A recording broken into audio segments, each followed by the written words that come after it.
So good morning or good afternoon or good evening, depending on where you are, or for that matter, when you're watching this. My name is Jay Shamba. I'm the director of the Institute for International Economic Policy, or IIEP, here at GW. We here at IIEP are very pleased to be hosting this event on epidemics, inequality, and poverty in pre-industrial and early industrial times as part of our series on facing inequality. For those of you who don't know us, IIEP is located at the Elliott School at GW and is a cross-school interdisciplinary research center. We aim to serve as a catalyst for high-quality research on policy issues surrounding economic globalization, and that's a mandate we interpret rather broadly. So it includes topics ranging from trade to international finance, development, to poverty studies, climate change, inequality, and economic policy more broadly. We've been quite busy at IIEP over the last couple of years, and so please take a look at our website. You can find upcoming events or prior events, or our YouTube channel where you can just watch economic policy conversations all day long. I'd like to acknowledge the IIEP Executive Circle for their support and welcome any members in attendance. And now I'd like to introduce today's event. So our Facing Inequality series aims to be interdisciplinary, both across events and within them as well. And so we try to tackle a wide range of issues that connect to inequality in some way, and that ranges from wealth inequality to racial inequality, gender inequality, income inequality, across countries and within them. And so today's event looks at a broad range of history to think about inequality following pandemics, and we'll do so from a range of perspectives: economic history, economics, and kind of all the fun in between. We have a terrific group of people speaking here today. Our main speaker will be Guido Alfani. He's a professor of economic history at Bocconi University.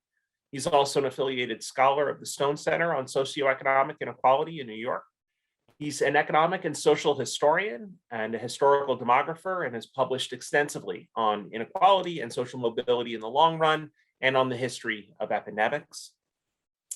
Our discussants are Abigail Agresta, who is an assistant professor of history at George Washington University. Her research examines the religious, environmental, and public health history of the medieval times. Her first book, The Keys to Bread and Wine, Faith, Nature, and Infrastructure in Late Medieval Valencia, is coming out this summer. So congratulations for that.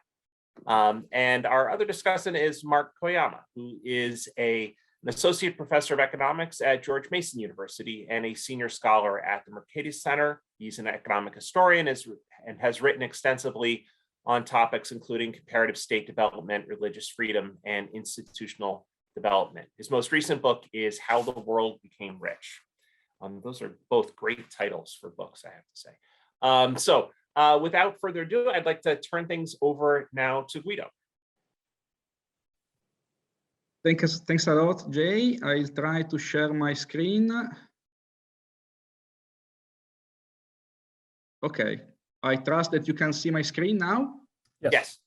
Okay, fantastic. First of all, thank you very much for inviting me to this webinar. It's really a great pleasure. The only good thing about COVID, if there is one, is that it has kind of made easier for us Europeans to kind of interact with our colleagues from America, which is great. And also, let me begin by saying that I have to recognize the help of the European Research Council, which has funded my research in the last 10 years or so. And this is quite important because without that kind of support, what I'm showing you today would have been impossible.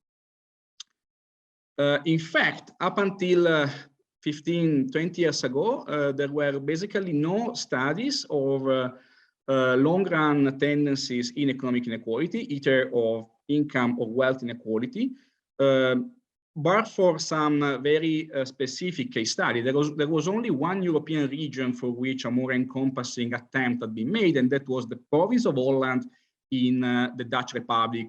And there is an important article by Loot and Van Zanden dated 1995.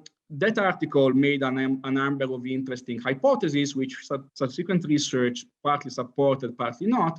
But what is important for what I want to tell you today is that the studies, the research which has been done in the last 10 years mostly about tendencies in pre-industrial inequality allows us also to study in much greater detail than it would have been possible otherwise the distributive impact of major epidemics and pandemics across history. And also, as these studies led to a knowledge of the general distribution of assets and of income, it is possible to focus on specific groups and then, for example, to look in particular at the impact of these major events on the poor, which is exactly what I would like to talk to you about today. Now, I have exactly one slide about the historical sources, but it is important, I think, to at least recall the fact that almost all the data which I will show you comes directly from the archival sources. So myself and my team had to work on these records from the Middle Ages and the early modern period. Most of the work we did was done on property tax records, which are called estimi in Italy, cadastre in France, and in similar ways in other parts of Europe. And they exist in Southern Europe and in part of Central Europe. And they are pretty similar across space and also across time. And what they actually record is the taxable wealth of each household. In the slide which I'm showing you, you have the simplest case. You have one household and you have the name of the household head, this Bernardino Pistono of the deceased Giovanni, and only the evaluation of the overall taxable wealth of the household. And this taxable wealth always includes real estate, so lands and buildings. Sometimes you have more. For example, you might have in some areas capitals invested in trade or other items. And also sometimes you get much more information about the actual composition of the patrimony being subject to taxation. But I wanted to show you the simplest case, which is also the one where we have less information, but this is the information we need for building an overall distribution, in this case of wealth. As all fiscal sources across time, these historical sources have problems. No fiscal source has ever been able to perfectly reflect reality, of course. But I would say the main problem that they have is that they do not include the propertyless. So those households who did not own any taxable wealth, so not even a small plot of land.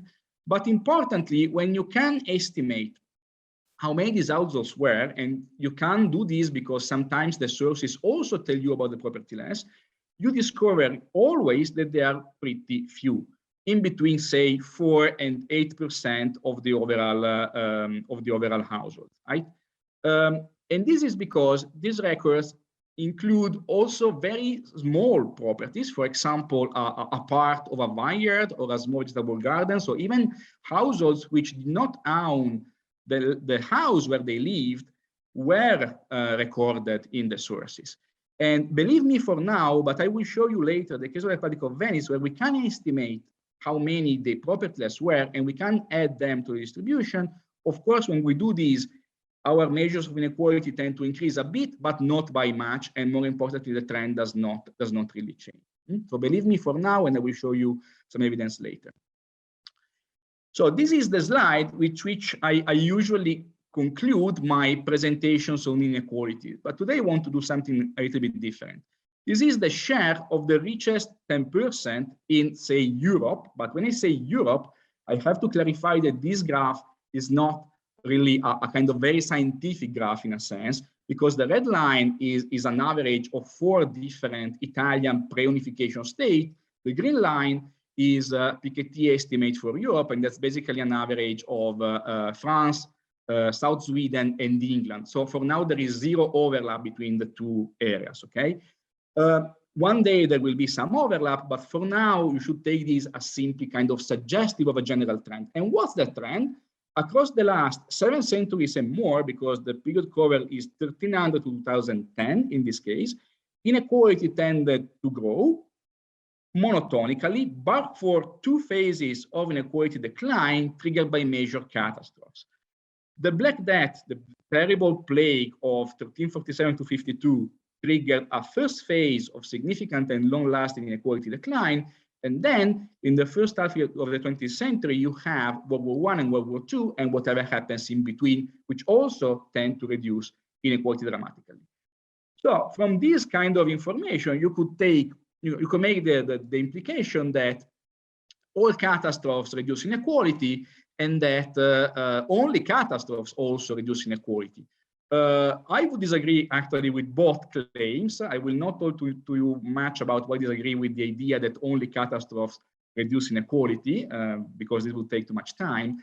But when we think about the impact of major epidemics, the problem is that only the Black Death reduced inequality, right? That's the problem, because later we have, in early modern times, especially in South Europe and definitely in Italy, epidemics of plague usually, which were on a scale comparable to the Black Death, but they don't leave even a dent in this tendency. And explaining why those terrible epidemics do not have an impact, which you can observe, on inequality is maybe more complicated than explaining why the Black Death did reduce inequality. But let's begin first with the Black Death.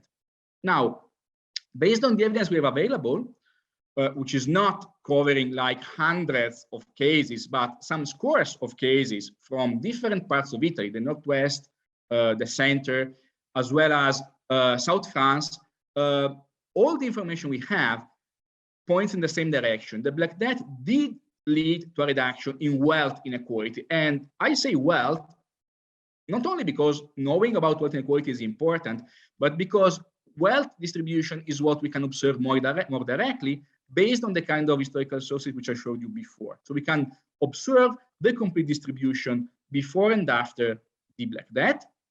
And when we do that, we always find an inequality reduction. In this slide, you have a Tuscan city, Prato, and Toulouse in South France. The full line is the Lorenz curve, which the Lorenz curve closer to the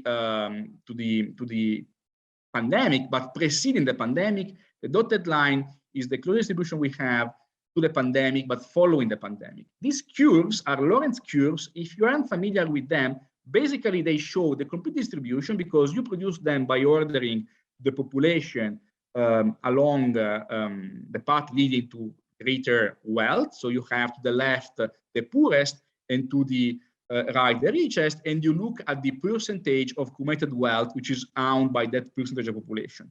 The 45-degree line which you see is also called the equality line. If you have a curve which reproduces the equality line, this means, for example, that the poorest 10% own exactly 10% of the overall wealth, right?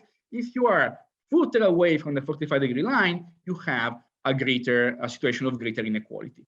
Now, when you have the curve displaced entirely to the left of the earlier curve, as is the case here, this is called dominance, and this is the simplest case to explain. This means that across society, the distribution of wealth was becoming more even.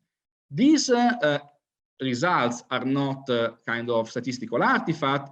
I'll be quick about this. You can, for example, try and estimate confidence intervals using bootstrap techniques, and this kind of confirm that the trends that we observe are real. This is, as I said, wealth inequality, which we can observe quite directly. The same sources used in different way also give us the possibility to look at something more complex. And when I say more complex, I mean that the kind of work which is necessary for doing this is much greater than what is needed to simply measure inequality. So you can try and link in time the sources and then get a glimpse about how easy it is for households to move across the distribution of wealth. So this is a proxy actually of social economic mobility. In this case, you have, again, for Tuscany, which is the only region of the world for which anything like this has been attempted so far, partly because of the availability of exceptional sources and partly because producing this graph required a huge amount of archival work done mostly by my co-author Francesco Ammannati in this case, which I'm happy to recognize that he did the hard work actually. This curve shows the percentage of households which move between quintiles of wealth. So take this as a proxy for socioeconomic mobility, and what you see here is that the Black Death in 1348 leads to a big wave in mobility, which peaks, and then, however, for over 2 generations, mobility remains exceptionally high. Okay, so this kind of completes the picture. This gives you not only this gives you an idea of the fact that the kind of situation generated by the Black Death not only made the overall distribution more even, not only had an egalitarian effect, but also leveled the playing field in terms of the opportunity for households to move up. And of course, somebody was also tumbling down at the same time. And again, this is wealth. This is based on wealth. What do we have about income? Well, we can't observe income distributions.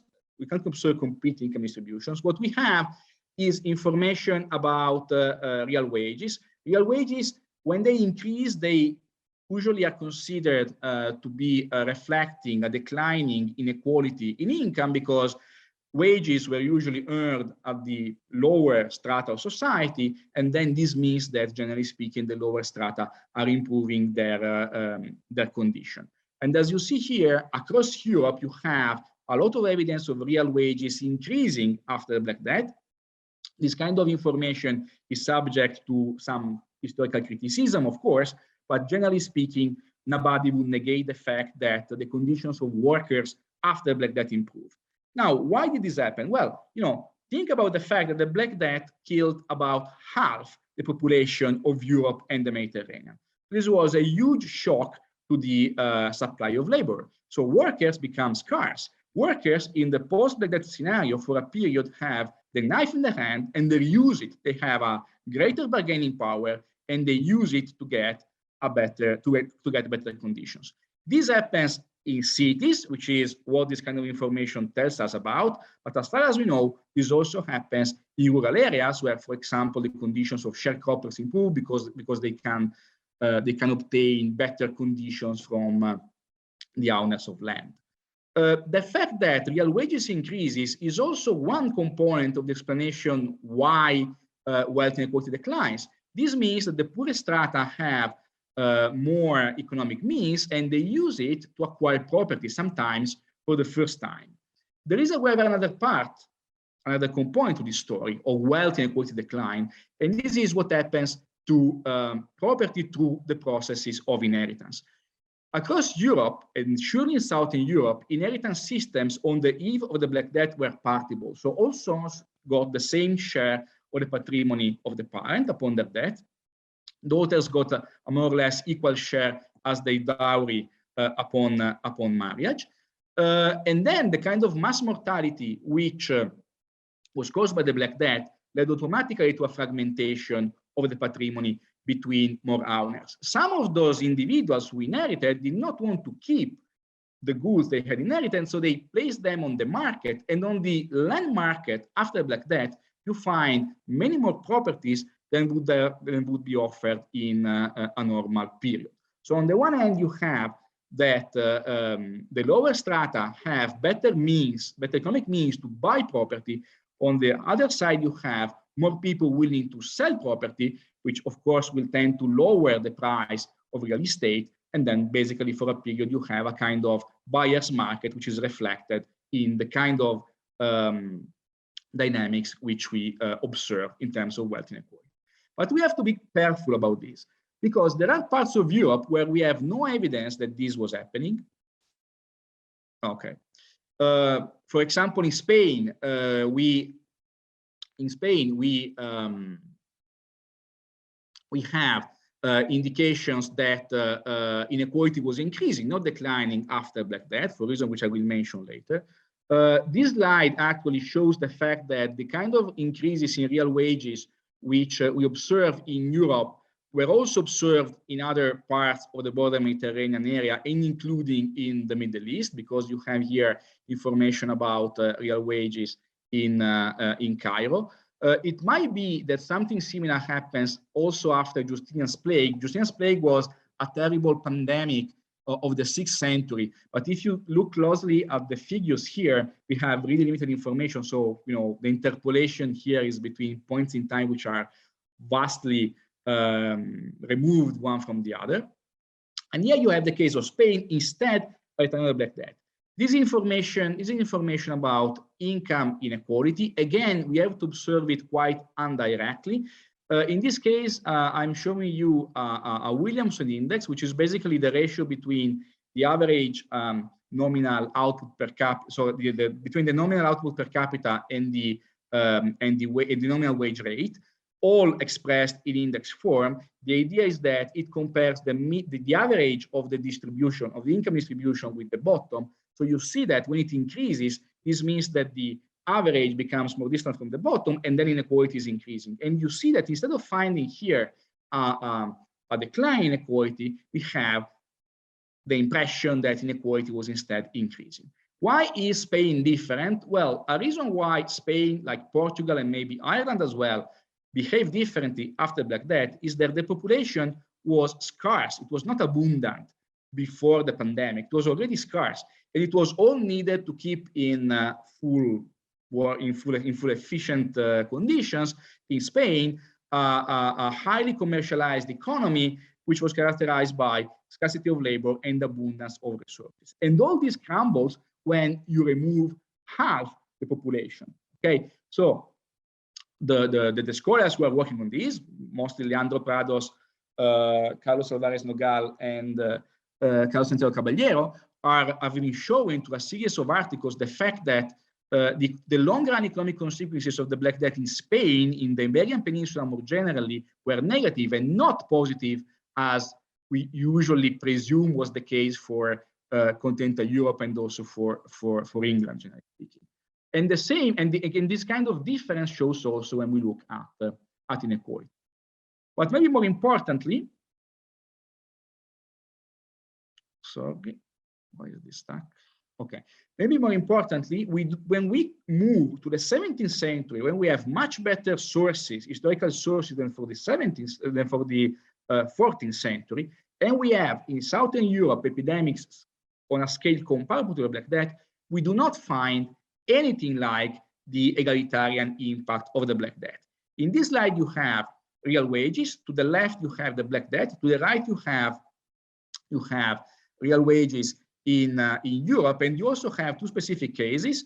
One is Milan, which was affected by plague in 1629-30, and the other one is Valencia. I would like to say that this is in honor of my discussant, but I would, because she just published a book on on Valencia, but I would be kind of lying. It was already like this.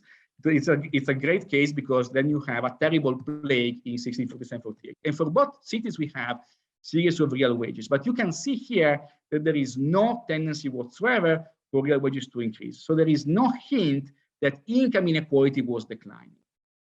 This story fits very well what we know from wealth inequality. And again, as with the Middle Ages, what we can observe more directly is the wealth distribution, not the income distribution. Here you have a range of cities in northern Italy, from the northwest to the northeast. Everywhere you see wealth inequality increasing, but for a very small decline in the city of Bergamo. And you see no difference between cities affected by plague, which are all of these, and the only city in North Italy which we know was spared, which was Cherasco. Cherasco is kind of a placebo case, but you could not observe any difference. Now, why this is important? Again, it is often thought that, I mean, the old view was that although plague in 17th century was kind of leading to higher mortality rates during specific events in Southern Europe, in Northern Europe, however, the plague waves are more frequent. For example, I couldn't mention one single Italian community affected more than exactly once by plague during the 17th century. The city of London is affected by 5 different plague waves during the 17th century. So the idea was that the impact of plague kind of evened out because you had more terrible plagues in the south, but more frequent plagues in the north. However, I tried to make the calculation, so I added up all the deaths of plague. I can tell you that this is not the case. So plague was much more severe in terms of the number and percentage, number of victims and percentage population killed in South Europe compared to North Europe.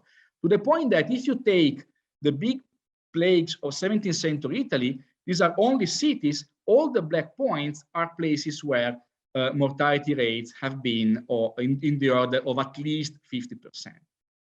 Now, when we have when we know that the Black Death caused a mortality rate of 50% across Europe, and we compare this with epidemics, which maybe led to a mortality rate of 35 to 40%. In 1630, the estimate is for North Italy, 35% overall, even 40% for the Republic of Venice, which I will discuss later. So, you know, yes, mortality rates are lower than at the time of the Black Death, but not so much lower that you would actually expect entirely different dynamics. From a qualitative point of view, these are entirely comparable. Now, the point is that to be true, we do observe a very limited and very short-lived impact of the plague on inequality levels, again, wealth inequality levels, but this is usually when we are lucky enough to have early observations, and up until recently, this was the case only for one city in the world, which is the city of Ivrea in Piedmont, which happens to be the place I come from, so kind of entirely by chance. Now we have other cases, and they kind of tell us the same story. And the problem here is that when we don't have yearly information because it is not available in the archives, right? But we only have points in time which are removed from the other, we lose entirely this short-lived temporary decline in inequality. So that's why we can't even observe it. This being said, the difference between what we do observe after Black Death and we observe after the 17th century is dramatic. Again, the trend doesn't really change. There is only maybe a very temporary decline, but the trends remains oriented towards growth. Now, why didn't the 17th century plagues in Italy lead to inequality decline? Well, one part of the story is what I was showing you, sorry, wealth inequality decline. One part of the story is that you don't have a decline in income inequality. You don't have an increase in real wages. So there is no reason to think that the poorest strata had higher incomes, which they could use to acquire property. The reason why real wages do not increase remains somewhat mysterious, but generally speaking, the problem is that in this moment, Southern Europe was suffering a much greater economic competition from Northern Europe. So the point is, in at least my interpretation, that when only Southern Europe is affected by these terrible pandemics in the 17th century, this is the moment when they realize that they can't keep the pace with North Europe. They stop doing certain things. The merchants of the Republic of Venice stop trying to compete in the same markets, and they look instead at land as a possible investment, for example. So the point is, you have a shock to the offer of labor because people die, but at the same time, you probably have also a shock to the demand of labor because those who were employing the workers decide that given this terrible event, they are done, basically, and they stop playing the same game that they were playing before. Of course, again, there is much more to say here, and actually I have a project to kind of explore in greater detail exactly what happens in the labor market after these events in the 17th century, because as I said, it remains somewhat mysterious. There is, however, also another part to the story. I told you that the fact that inequality declines after the Black Death is easy to explain. You have surely increases in real wages, but you also have patrimonial fragmentation because of inheritance systems. Now, the inheritance systems in the 17th century, in theory, were the same as in the 14th. So they were partible in theory, but in practice, across time, all the great rich families had established specific rules about the inheritance of the bulk of the patrimony by, for example, introducing a fideicomissum, which is a kind of entail, which makes these the main part of the patrimony undivisible across generations, so transfer generation after generation without being divided. And we know from those who have studied the practices of inheritance in late medieval and early modern times that the spread of these practices takes place mostly after the Black Death and probably because of the Black Death. In fact, when it becomes clear quickly after the Black Death that plague has come back to Europe after centuries of absence to remain there, so it becomes clear that the occurrence of an epidemic killing maybe 30 or 50% of the people in your city is a possibility. You have then the perception of a change in the biological environment. All species change when all species adapt to changes in the biological environments. Human beings adapt also by means of adapting their institutions. And then these institutional change, the use of these institutions to protect the largest patrimonies, is something which comes from the change in the environment brought forward by the arrival of plague to Europe. And the point is that on the eve of the 17th century plague, everything was ready to avoid the kind of unwanted fragmentation which the Black Death had caused centuries earlier. And we can observe this very directly looking case by case, okay? And there are a variety of practices. I was mentioning fideicommissum, but there will be others. It's kind of a complex story, but the general picture is quite clear. So you lose also that other side of the story. Paradoxically, the society as a whole had become more resilient against epidemics, but in this case, resilience means also preventing the kind of unwanted patrimonial fragmentation and unwanted equalization which has been caused by the Black Death. And this is my explanation for why we don't observe inequality decline on a scale similar to the Black Death. There is one exception as far as we know, because of course, it's not like all areas of Europe have been studied. The exception is that of Germany. Germany is a very specific case because from 1618 to 1648, Germany is affected by the 30 Years' War, which were the most destructive war of the early modern period, of the medieval and early modern period. Nothing else is actually comparable to that. And during a part of those wars, they merge with the same plague, which in late 1629 will get into Italy. So that's also the worst plague epidemic in Germany after the Black Death. And it adds up to the effect of wars, and presumably the level of destruction caused by war to physical capital, plus the impact of plague, is what allows only in Germany to observe this kind of long phase of inequality reduction during the 17th century. So differently from all other cases which we have, not only in Italy, but also, for example, in Spain and in France, in the case of Germany, you observe two phases of inequality decline triggered by an epidemic, the 14th century after the Black Death, and then the 17th century when plague acts together with war. Now, I'll be quick about this because I think I have just 10 minutes left. I told you earlier then that when we can add the property test of distribution, the inequality levels change, but not by much. Here you have Gini indexes, which I probably should have recalled earlier that they vary between level 0 and 1. 0 is perfect equality, 1 is perfect inequality. Perfect inequality means that all the households are at 0 wealth, but for 1 which owns everything, okay? The full line, so this is the Republic of Venice. The full line is the distribution, so is inequality measured excluding property less. The dotted line is inequality measured including them. And when you add them to the distribution, you see that the level of inequality increases, but not by much. And the trend doesn't change. But for one small thing, it's actually, I think, impossible to see it here.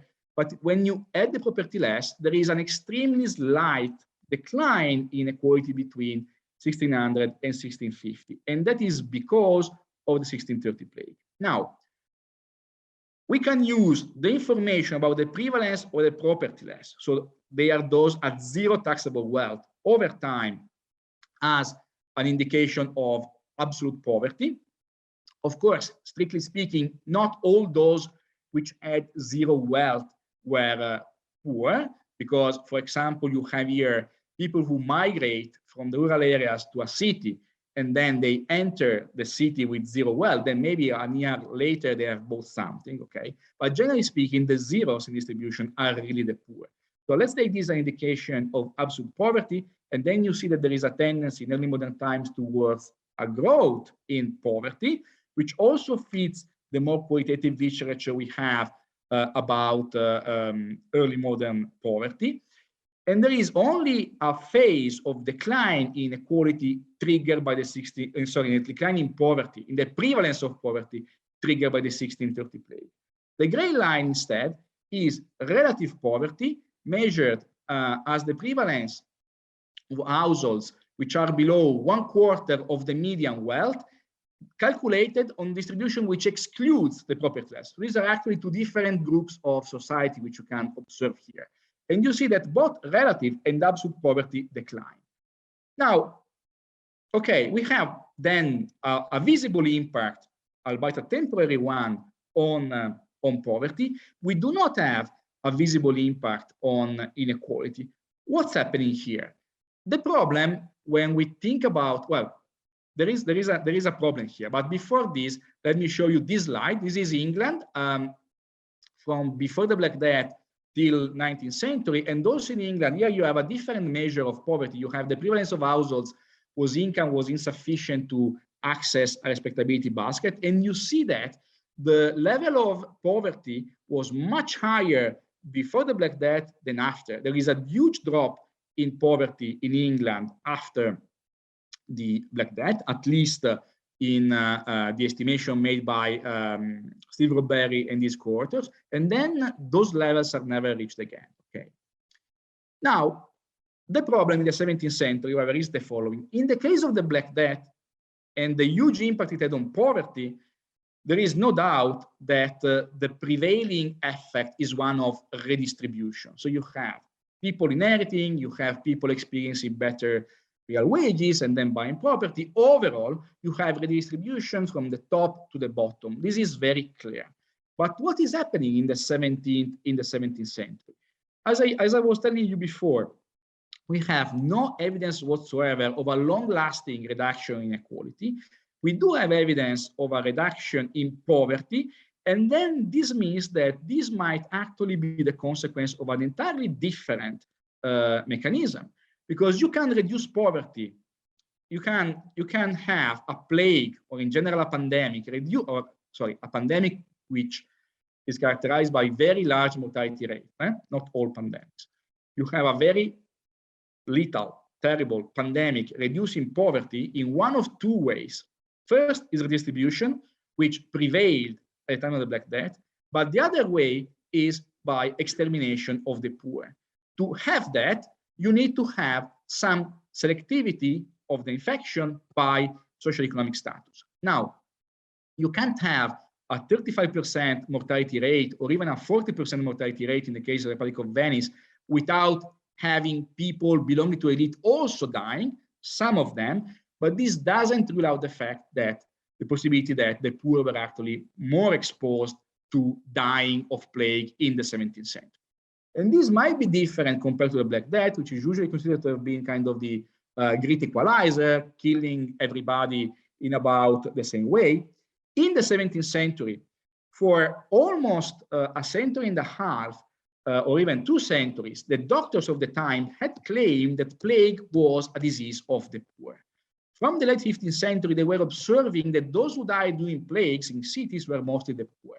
And this led them to develop public health policies which were targeting the poor as the possible culprits in the spread of the infection. And this might also have led the poor to die more of the plague because, for example, the first suspicion of plague, all the poor who had a right to be in the city were brought to the plague ward, where they might have been infected and then spread among themselves the infection much more easily. Those who didn't have a right to remain in the city were instead expelled in the rural, and were expelled beyond the city walls, where they might have died of hunger or might have traveled the rural areas, spreading further the infection. Anyway, the point here is that the social so the socioeconomic selectivity of 17th century plague might also have come in part from the specific action of the public health institutions. Okay. Add to this the fact that, of course, the poor tended to live in crowded conditions, in crowded quarters, and that also favored the spread of all infectious diseases. So the point is that it's difficult to disentangle these two mechanisms, redistribution or extermination of the poor.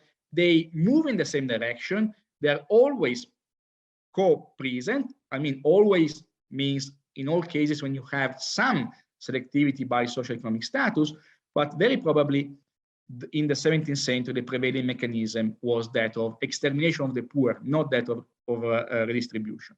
When we'll have completed ongoing research about social mobility across the 1630 plague, which basically requires us to connect across the event households, we'll also be able to disentangle the two effects. But for now we can't say. Although I think it's extremely probable that what I'm telling you, that this kind of interpretation is correct. Now, very quickly about the 19th century, and here I will stop.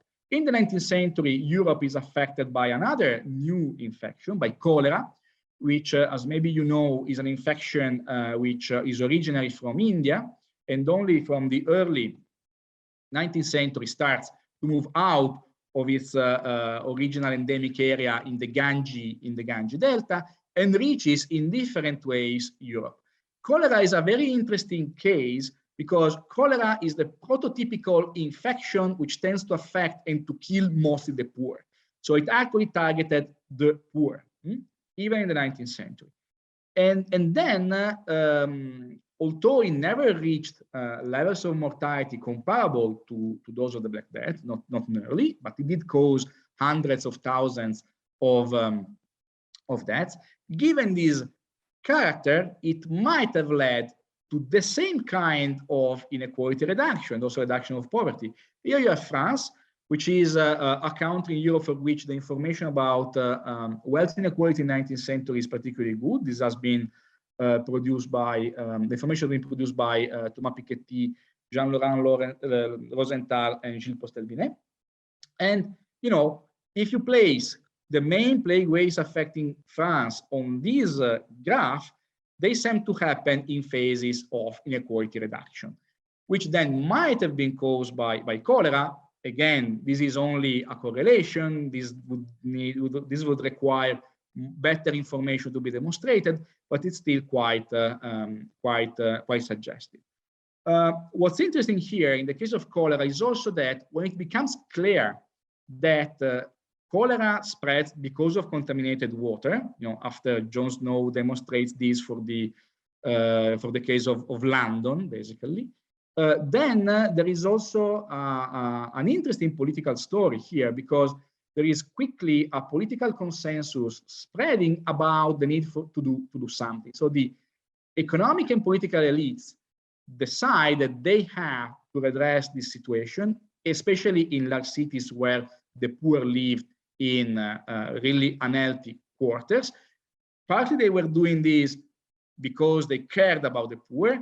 Partly they were doing this because they cared about themselves. They simply didn't want to have cholera in their city. This led to huge campaigns of improvement of the urban environment, simply to get rid of the conditions which allowed cholera to spread.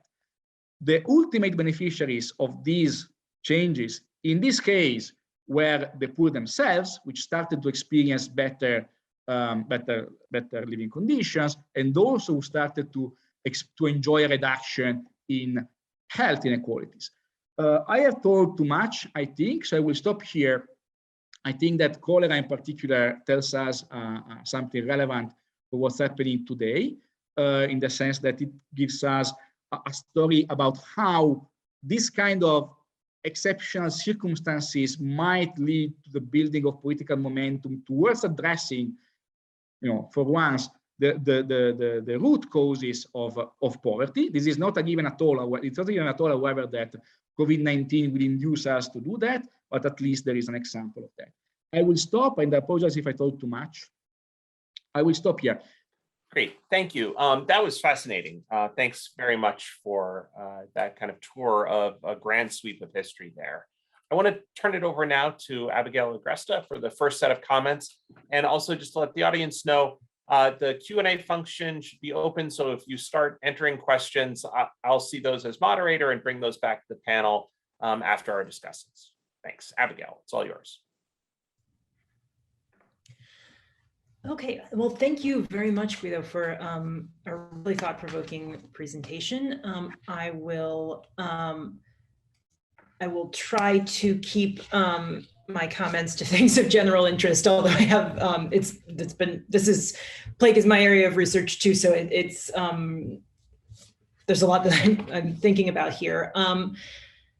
So I'm going to mostly, I think, use my time to kind of give context to the idea of the Black Death, more or less being very different from later outbreaks of plague, because they are the same pathogen, but the way that they proceed as epidemics is extremely different. The disease regime with which European societies approach plague is distinctly different for the sort of Black Death in the first few outbreaks of the 14th century versus the later 15th century and into the 16th and 17th centuries.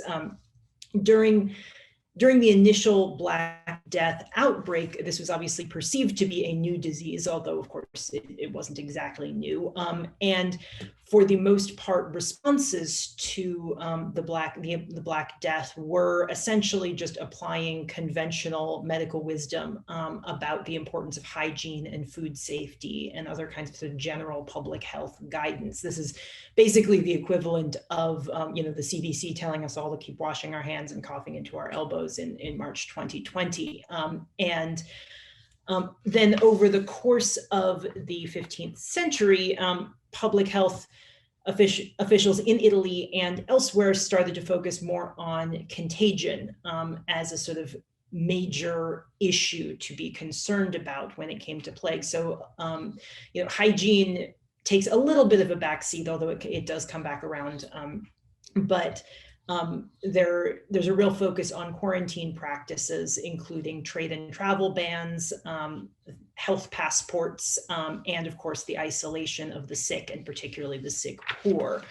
And I think what's important to note about those is that these practices may or may not have been particularly effective at reducing the spread of plague, partly because there's some debate about the extent to which early modern quarantines were actually effective in that way, mainly because they needed, for practical reasons, to exempt grain shipments from trade bans. And of course, rats love to travel in grain. And so, but as you know, they are, whether or not they're effective at actually preventing the spread of plague, they are large enough scale to actually have a real impact on how the disease is experienced in the city, and perhaps indeed by concentrating deaths among the poor, who tend to be either isolated in their homes or crowded into lazaretti.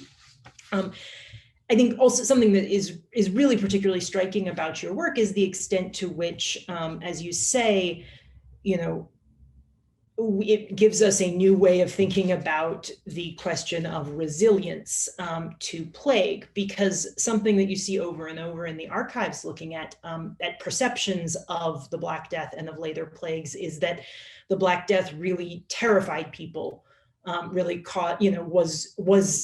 the world seemed to be ending during the Black Death in a way that it did not seem to be ending apparently during later plagues.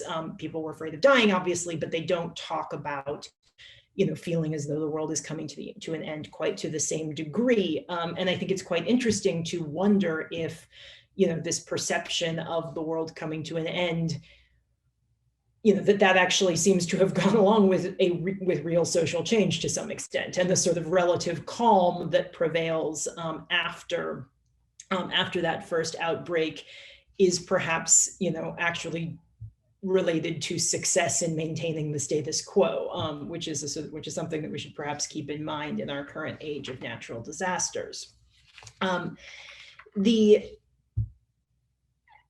The last thing that I wanted to, and this is perhaps a bit of a question or just an invitation to speak more about this in the Q&A, but the last thing I wanted to say is that as I interpreted it, the project takes the mortality rate of a disease like plague to be the number of dead in the records as a percentage of the population. And which is sensible, if I'm interpreting it correctly, given that that's the kind of evidence that one can find in the records that we have. But of course, it's not, it's not that wouldn't be the mortality rate of bubonic plague as we would interpret it today, right? When we talk about the mortality rate of COVID-19, that's the percentage of people who are diagnosed with COVID-19 who die. We don't know that number for bubonic plague, right? We only know the number of people who used to be there who aren't there anymore. We don't know how many people are infected. So in that sense, the numbers of dead that we have for plague are closer to what we today might call excess deaths rather than, and I think that's important because we can't necessarily assume that everybody who is dying during these years is actually literally dying as a result of infection with Yersinia pestis. And that might make a difference to how we think about the causation mechanisms here, particularly in terms of the vulnerabilities that the poor might have. There are a lot of examples of sort of other possible things that are going on. One thing is, violent scapegoating of various groups, most particularly Jews, which happens during the Black Death, although not so much later. There are in various places, as you noted, wars going on, right? There are, in some places, it has been suggested that there are outbreaks of other diseases happening at the same time as plague, particularly typhus. Anne Carmichael has done some work on this.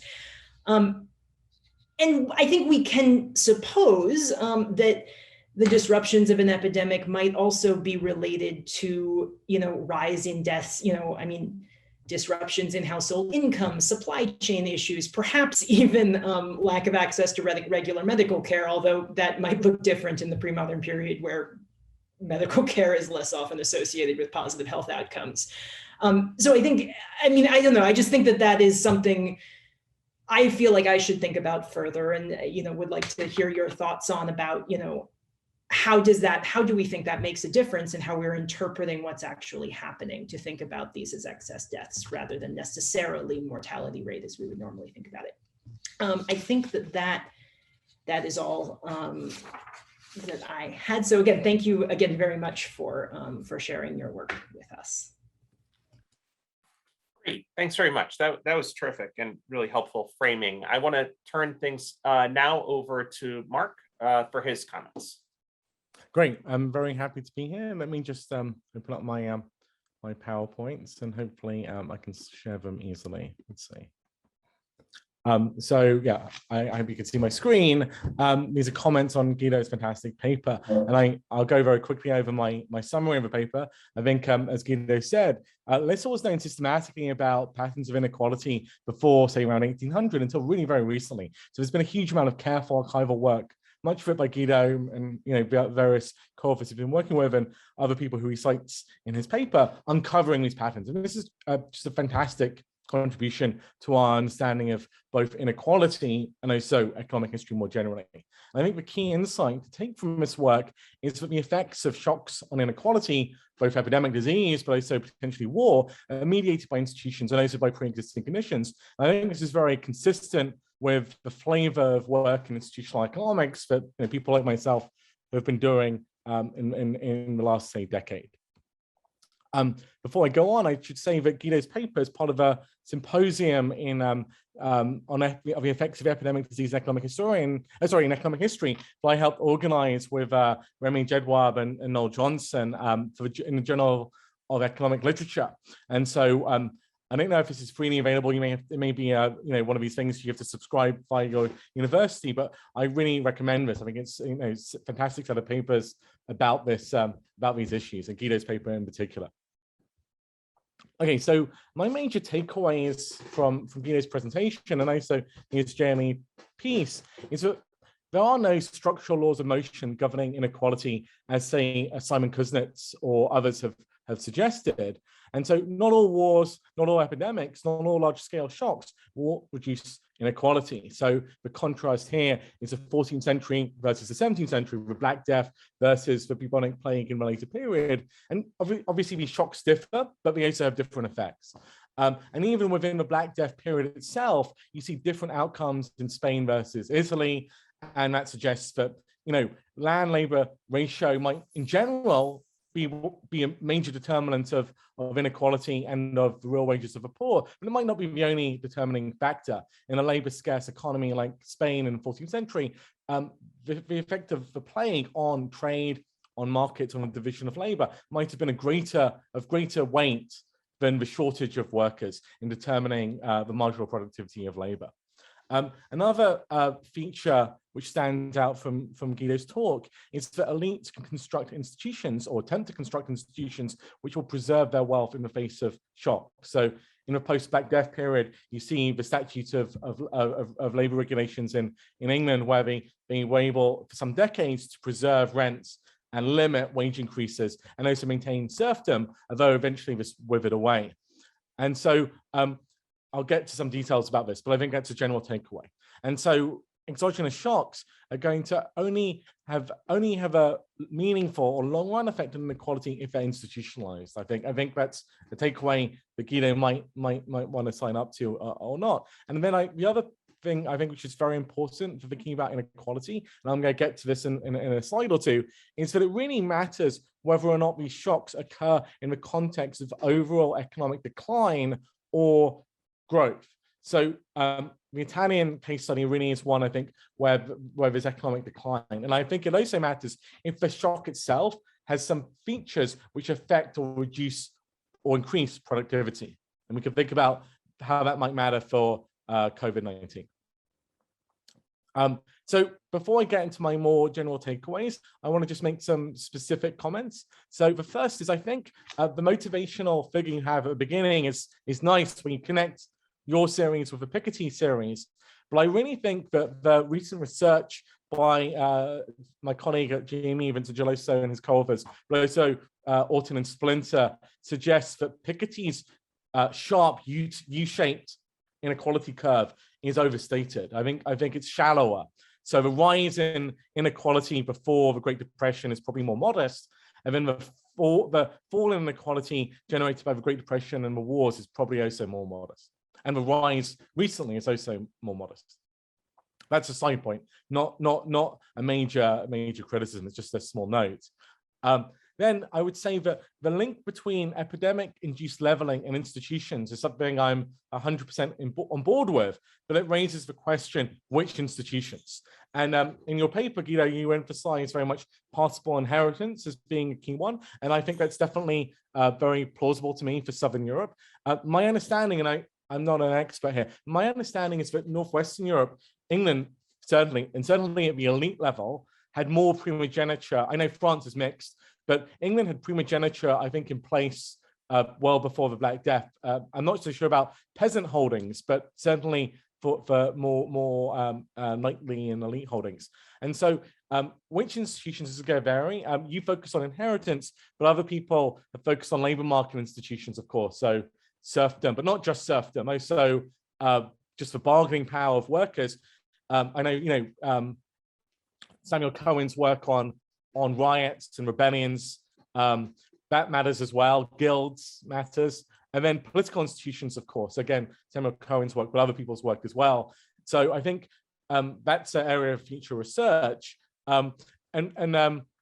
The fact that you have more primogeniture in England might be consistent with the finding you have in your JLE paper, where there's only a modest or no reduction in the wealth Gini in England, although it's at odds with other evidence in real wages, which does suggest substantial leveling in England.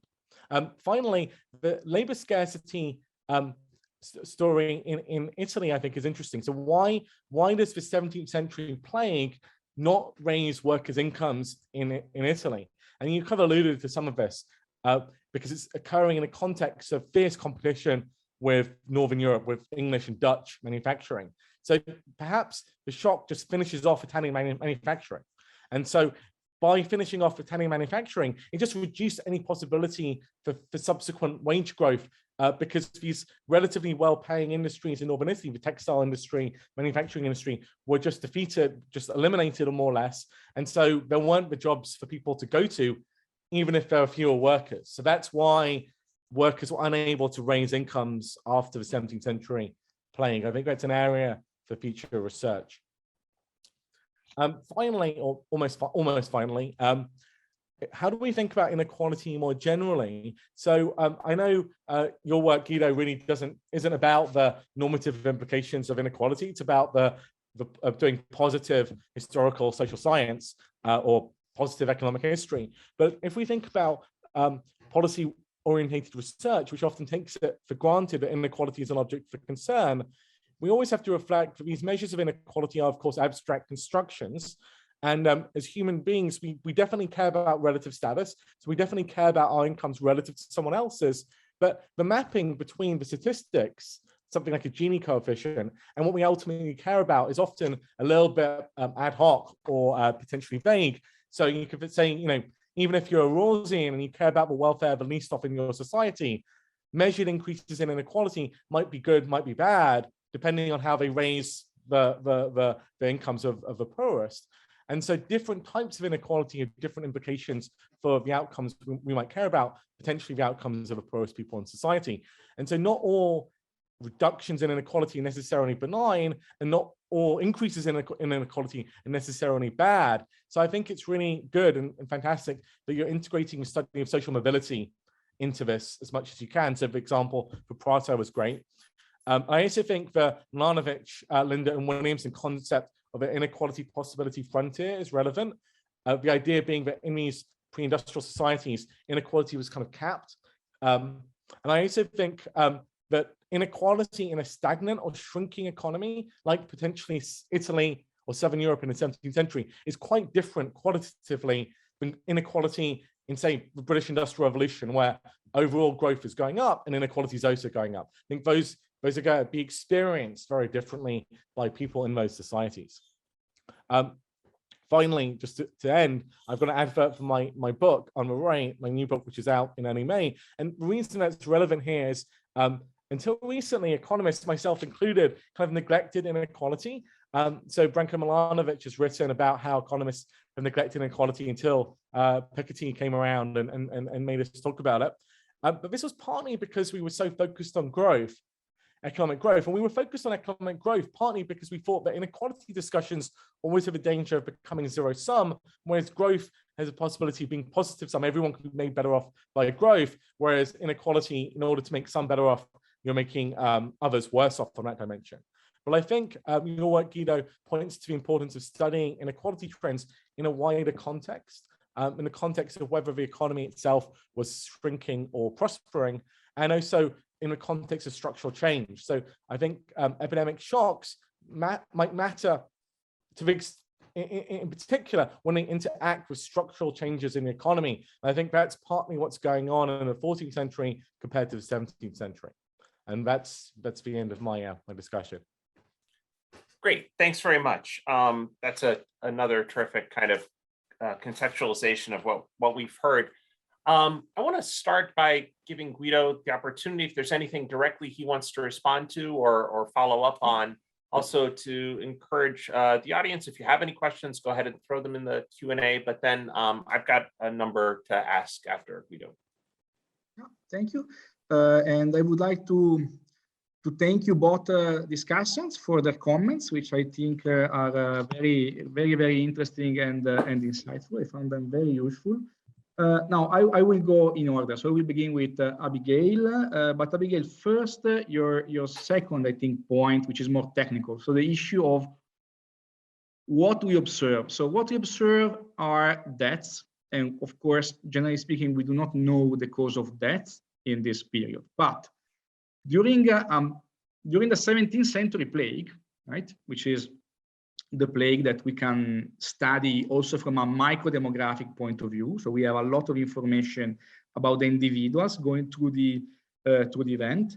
I mean, if you look at these communities which are affected by plague, you have maybe a baseline of like 20 deaths per year, and then you have 700 in the plague year.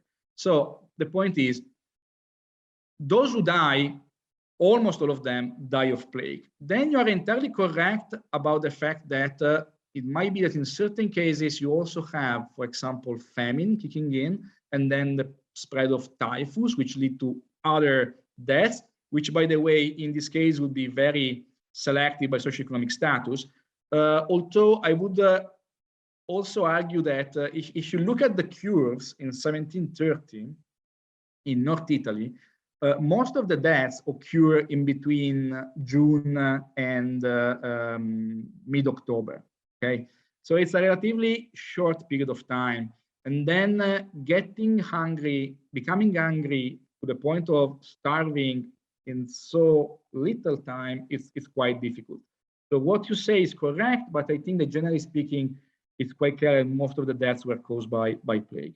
The other point you were making is also absolutely correct. I mean, from whatever point of view you want to take, the experience of plague in the 17th century and in the Middle Ages was different. You know, there is a different psychological reaction. There is a different readiness from the point of view of public institutions, from the point of view of individuals, from the point of view of families. There is not nearly as much panic as there was during the Black Death, and that was because it was known that plague was kind of a fact of life, right? And you know, I could elaborate on these a lot. Let's say that if you look only at the economic reactions to the plague, it's quite clear that that's relatively orderly. Then, of course, you know, public health policies get, you know, create problems with pretty much everything. You know, they stop trade, they blockade cities, and they do all a range of things which are very bad for economic activities. But this is something which somehow people are ready to face. So they have, from every point of view, a different way of behaving during that plague. Now, from which point of view is this relevant? Well, it might be relevant from the point of view of the long-run economic impact, from the point of view of who dies. It might also be relevant from the point of view of how the infection spreads. The problem is that when we compare the early modern plagues with the Black Death, we have a range of epidemiological puzzles. So, for example, we don't know why South Europe was affected so badly by plague in the 17th century and why there is this stark epidemiological difference between South and North Europe. And we don't know why the 17th century plague in South Europe was again a Black Death-like event in terms of overall mortality rates. We don't know. We can make hypotheses, but finding the exact cause is very complex. And as you said, the environment was different. So there are you know, things which changed across the centuries. And then this makes our life even more difficult. But I also work on the microdemographic side of this story. So you know, I will make it brief, but I agree with all you said, and I could elaborate on pretty much any sub points that you make. Now, regarding Mark's comments. Yes, it makes a lot of difference whether a shock takes place during phases of economic growth or of economic decline. I would say that it makes also a lot of difference whether a shock is localized or not, or affect in widely different ways different regions, for example, of Europe. And this has more to do with the idea of asymmetry. So this was an asymmetric shock, the 17th century plague, because it affected differently the North and the South. And the context here is crucial because the conditions in Southern Europe were relatively difficult because Northern Europe was enjoying better opportunities because of, also because of easier access to Atlantic trade and because their economies were kind of more dynamic in that period. So yes, I mean, the context is crucial. Regarding the inheritance systems, you are entirely correct about the fact that the story about inheritance systems favoring inequality decline after the Black Death is stronger for South Europe, where inheritance systems were partible, than for North Europe. The problem there, however, is that there is no country in North Europe for which right now we have the kind of detailed time series for the Middle Ages which we have for South Europe. Okay. For example, for England, I recently published an article which covers the period, but we have an observation in the 1320s, and then you have to jump to 1524, 25. If you take the two extremes, in the early 17th century, in the early 16th century, inequality was a little bit higher than in the early 14th century. But does this mean that the Black Death did not reduce inequality? Well, no, because in between you could have had this complete U curve, and a reduction in income inequality would be suggested also for England by the increase in real wages. So I agree with the fact that on principle it might be a reduction in wealth inequality, if truly it's also the consequence of inheritance systems, would have been less pronounced in areas of primogeniture than in areas of partible inheritance. That's, to me, that's quite clear. Problem is we can't observe areas of primogeniture at the time of the Black Death. So we can only observe South Europe, where practices in inheritance, more than the theoretical inheritance systems, change a lot between the Middle Ages and the early modern time. Now, quickly about the issue of whether labor scarcity killed off the Italian manufacturing. The problem is that I understand what you say, and that's very interesting. I need to think more about that. But if it was labor scarcity which destroyed the manufacturing, the Italian manufacturers, then you would expect real wages to increase. The mystery is that real wages do not increase when we can observe them at the level of specific cities. When we have yearly real wages for Milan, for Verona also, I think, and we have dense time series with many observations. We don't observe an impact on real wages. So that would be that would suggest another kind of explanation.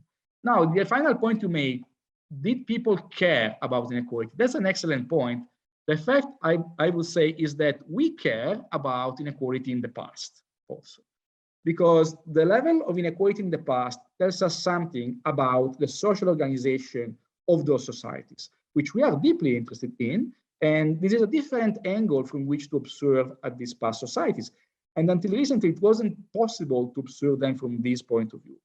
Let me make you an example. The example I make is the Republic of Venice, which I've studied in greater detail, and I have a book on the Republic of Venice and inequality there. Now, the problem is this: you observe in early modern times monotonic increase in wealth inequality in the Republic of Venice. Okay, can this lead you to presume that the actual access to resources of the bottom of society had changed proportionally to that? Probably not. And the reason is that if you have people who are already close to subsistence, you can't reduce further their access to resources without leading them to starvation, and then without making society unstable. And the society wasn't unstable because they weren't revolting, they weren't rebelling against this.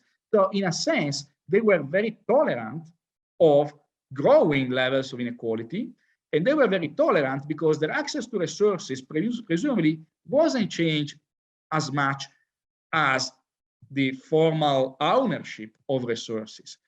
And this means that something was trickling back from the top to the bottom. And we know, unfortunately, in a quite qualitative way, because there is, as far as I know, no quantitative study of the intensity of charity in the Republic of Venice across early modern times. But the idea is that charity intensifies in the Republic of Venice exactly in the period when poverty increases. So the rich, if you want, are providing resources to help the bottom. Okay, so if you only care about the access to basic resources of the bottom, probably nothing had changed much. But the organization of the society was very different, because by the 18th century, it was a society which was much closer to the maximum possible extraction of inequality, using Milanovic and Linder's jargon. And it was much more dependent on the goodwill of the rich. And if you want, this is a point which you could also make in relation to the idea that, okay, it's difficult to tax the rich, but today, I mean, but they invest a lot of the resources in charity and in foundations, whatever. Sure, but that's their choice. Okay. And that's the problem here. The society, I mean, access to resources didn't change much, but the way in which the lower strata got access to the resources is deeply different between the early 16th century and the end of the 18th century in the Republic of Venice. So even if they didn't care like we do, in the sense that they were ready to tolerate those high levels of inequality, they, you know, this still is something that we as historians can care about. And it's also the case that the society was changing. And again, you know, we would like to know whether it was actually changing or not. I mean, I could go on and on this point, but I really should not. So I already talked too much. And I hope I have answered to the questions and the points raised. Yes, thank you. I wanted to ask a broad question really to all three of you, and pull in one of the questions from the Q&A, which is, if we're thinking about what you're showing about the Black Death being different than some of the other waves of disease, in particular in its ability to shift status quo and institutions, and therefore perhaps have a more than a very, very short-term effect. So how much should we think of it as this, it was the first big one we saw for a very long time, and therefore it changed people's opinions, and some of the things Abigail raised about, you know, really a different level of fear? How much of it is just that it was bigger, right? That, you know, 30 to 50% across a wide swath of the continent. And then as the question raised, is it also possible how much a big difference in how mobile goods and services were, goods in particular, in terms of tradability in the Black Death versus, say, 2-3 centuries later, where you could, you know, import things if you started to lose a lot of labor and things like that. So how should we balance these different factors? Maybe we could start with Guido, but hear from Abigail and Mark as well. No, that's okay. That's a great point.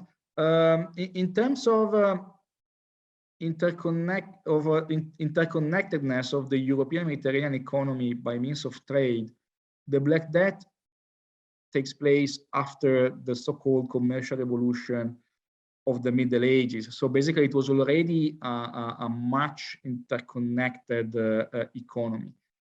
So I'm not sure about the fact that, I'm not sure whether, but maybe Abigail here knows better than me, but I'm not sure that it was easier to import things in the 17th century compared to the 14th century, at least if we talk about the produce of Europe, okay? So what was produced and exchanged in Europe. What was really different is that no event on such a scale, as far as we know, no epidemic of such a scale had taken place in the continent from the 6th century. So plague had become unknown because it disappears from Europe from the 8th century of the current era. But after that, we aren't aware of any epidemic or pandemic even remotely close to the Black Death in terms of overall mortality rate. In a sense, the increase in population density in the centuries preceding the Black Death, the increases in trade and interconnectedness were kind of setting the stage for something like that to happen. But nothing similar had happened before, at least nothing that we know. And if something similar had happened, probably we would have some evidence. So it was really kind of a shock. Great, Abigail.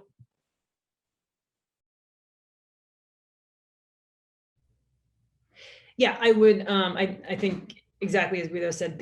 I think the cities, at least, of Mediterranean Europe were extremely economically integrated by the 14th century already. It was very. It was very common, for example, with like wheat to to import wheat on a regular basis, not just in crisis years. So that seems like something that the two have in common. I think, it depends, but I think it does matter quite a bit that, as Guido said, also that this is new, in the sense that, what is the responses to it are then necessarily really ad hoc, and nothing is sort of set up with the possibility of plague taken into account. And so, there's some, Guy Geltner has written about the plague regulations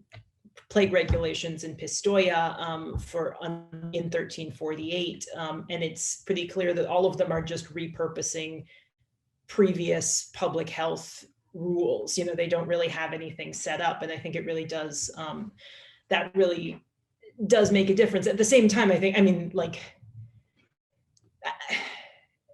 think they're both important, basically, because I think, obviously the level of mortality is also more significant. Although in terms of the mortality, I did, this is maybe a little bit off topic, but at least in Valencia, there is evidence that while the population overall declines after the Black Death, the population of the city actually grows because people are migrating from the countryside into the city fairly in fairly large numbers. So in terms of exactly how the Black Death affected certain industries, I think there is a little bit of complication there, because not just about the overall population, right? It's the population of available workers in a particular place, and it appears that in Valencia, that population was actually increased in the city after the Black Death. Great, Mark, any thoughts? So I think the previous speakers have covered a lot of the ground. The 17th century plague is not an ideal, perfect comparator to the Black Death, partly because it's more regional. But I don't think the levels of market integration or trade were noticeably that much different in between these two eras. What I would just say is, I do think it's an unanswerable question, but the interesting counterfactual is what would have happened to the European economy in the absence of Black Death shock. So that's an interesting counterfactual, one I've considered with in my own work. And I think that's where you could possibly think about Europe and the European economy going potentially on a different track, a different trajectory in the absence of that shock, because that shock has a lot of cascading effects. So, for example, Egypt is very heavily affected by it. So Middle East. So these Italian trading networks which are integrated across the Mediterranean and into the Black Sea do seem to be severely disrupted by the plague. And there are changes in the European economy which result from Black Death. That's kind of what I think is an interesting avenue to go down. But I totally agree that the level of trade and market integration was already high enough in the Black Death for that to have a Europe-wide shock. If that was what the original question was. Yeah, great, thank you.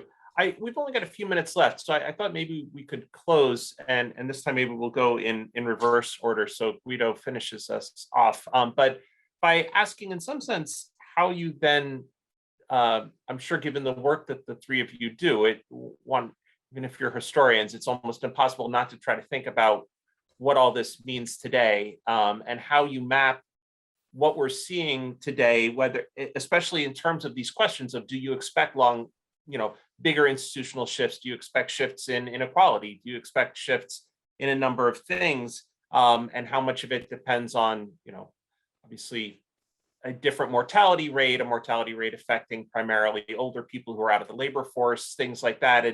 But on the other hand, a big shock, one that possibly is causing rethinks of institutions or people's values. Just how you think about the lessons we've learned from work like this today. Maybe we could start with Mark and then Abigail and have Guido. So there are many things here. So I think the one which comes to mind right now is that, so I mentioned this in my discussion, which is there are two ways you could think about the Black Death shock, for example, on Europe's economy. One is the Malthusian framing, which Guido mentioned, where the shock reduced the number of people, so it increased the land and capital to labor ratios, and that led to an increase in the productivity of workers, an increase in wages, and had a beneficial or leveling effect on inequality.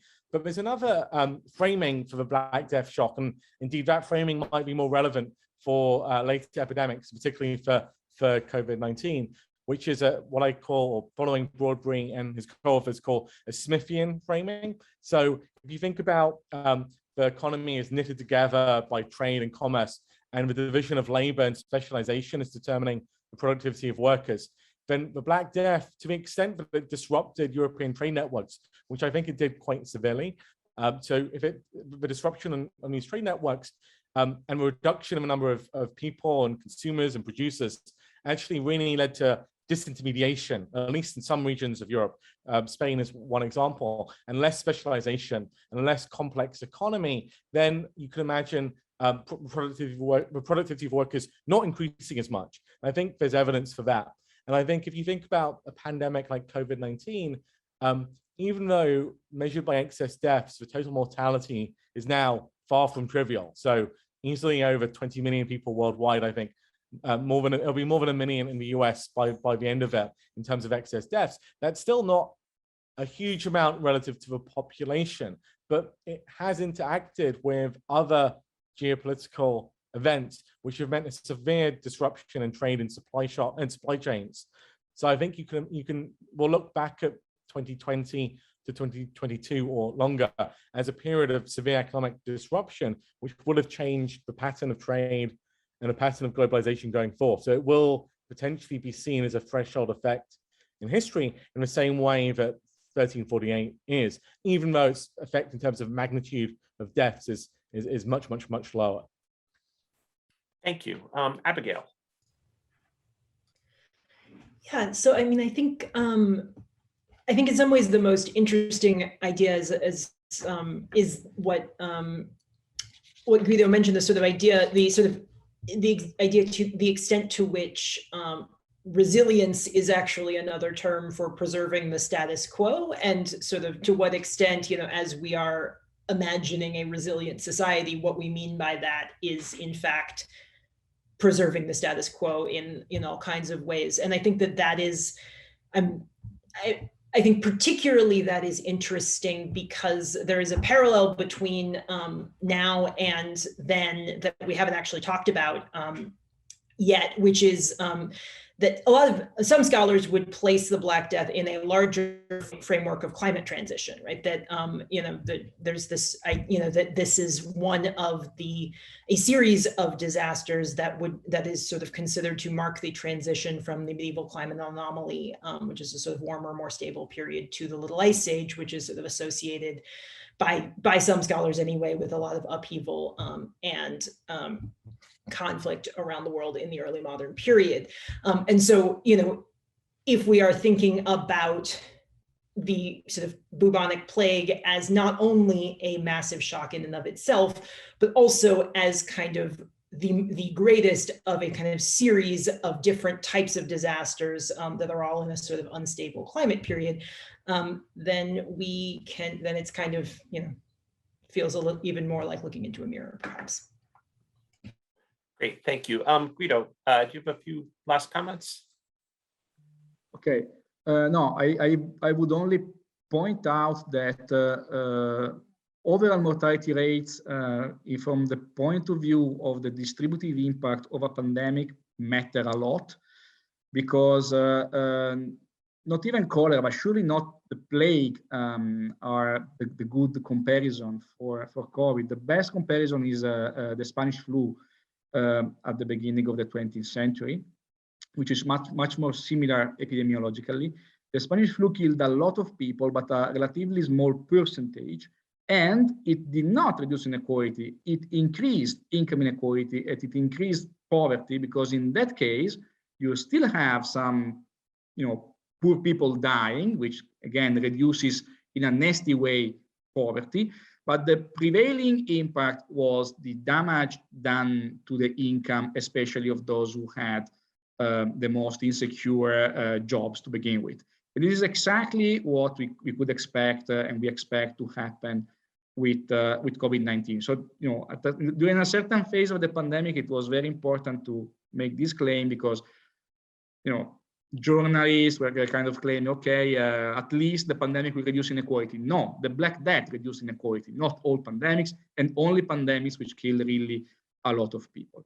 What I think is interesting, however, is that we find repeatedly through history that when these shocks occur, then there is a building up of a possibility of changing the social and political system, in a sense. And I think that the most optimistic example I made is that of cholera. So what I hope is that in a context in which we have been, we meaning a large part of the civil society, has been paying attention more than usual, for example, at the situation experienced by some sector of society, then maybe it will be politically possible in many countries, like your country, often also my country, to kind of try and change what otherwise would remain the status quo. As Abigail said, it's not like all that existed before COVID is necessarily worthy of being preserved. We have a shock. Maybe the shock will help us to move forward and away from certain situations, certain rigidities which had been holding us back for too long. And this is clearly the case of my country, by the way. So. Great, thank you. And once again, thank you to Guido for a fascinating opening presentation and all the terrific work that was referenced there. And a special thanks to Abigail and Mark for hopping in to serve as discussants. I thought this was really fascinating, and I want to thank all of you for attending, and the three of you in particular for your comments. So thanks everyone, and have a good rest of your afternoon. Thanks. Bye. Thank you so much.